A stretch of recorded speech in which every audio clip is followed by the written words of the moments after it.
एक बार एक व्यक्ति की मौत होने वाली थी।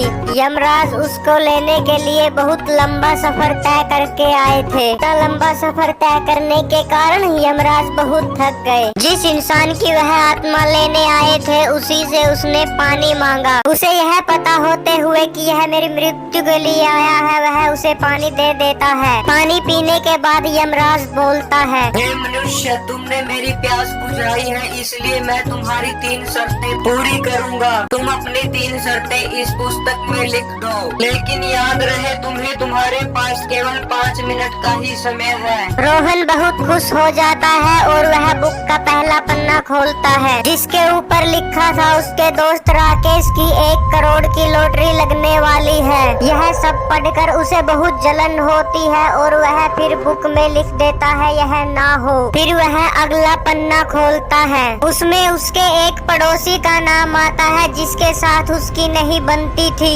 उसको जल्दी ही अपने बिजनेस में कामयाबी मिल जाएगी। रोहन को उसकी कामयाबी से जलन होती है, इसलिए वह उस बुक में लिख देता है ऐसा भी ना हो। फिर वह अगला पन्ना पलटता है, उसमें उसके रिश्तेदार का नाम होता है जो जल्द ही एक नई गाड़ी खरीदने वाला होता है। लेकिन रोहन को यह बिल्कुल अच्छा नहीं लगता, इसीलिए इसमें भी वह लिख देता है ऐसा ना हो। जब रोहन फिर बुक का अगला पन्ना खोलता है तो उसके साथ काम कर रहे कारीगर का प्रमोशन होने वाला होता है, उसमें भी रोहन ऐसे ही लिख देता है। जब वह फिर अगला पन्ना खोलता है तो उसका उसमें खुद का ही नाम होता है, पर जब तक वह खुद के बारे में कुछ लिख पाता तब तक यमराज उसके हाथ में से कॉपी और पेन गायब कर देता है। तुम्हारा समय पूरा हो गया है मानव, अब तुम और कुछ नहीं लिख सकते। रोहन फिर यमराज को बोलता है, हे यमराज, आप मुझे केवल 2 मिनट और बुक दे दीजिए। लेकिन यमराज नहीं मानता, वह यमराज के सामने बहुत गिड़गिड़ाता है। तुमने मुझे पानी पिलाया, इसलिए मैंने अपने असूलों के खिलाफ जाकर तुम्हें वह बुक दे दी थी, लेकिन तुम खुद आगे न बढ़कर दूसरों को पीछे धकेलना चाहते हो, इसीलिए तुमने अपना सारा वक्त इसी में जाया कर दिया।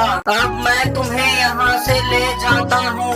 फिर यमराज रोहन के अंदर से आत्मा निकाल कर अपने कंधे पे रख लेता है और उसे लेकर फिर हवा में उड़ता है। रोहन की आत्मा फिर सोचती है, काश मैं दूसरों से ना जलकर खुद का देखता तो आज मैं जीवित होता। हेलो दोस्तों, तो आपने इस कहानी के माध्यम से क्या सीखा? हम अपनी पूर्ण जिंदगी दूसरों की बुराइयां और जलने में ही गुजार देते हैं, जिसका अंत में परिणाम बुरा ही होता है, जैसा रोहन के साथ हुआ।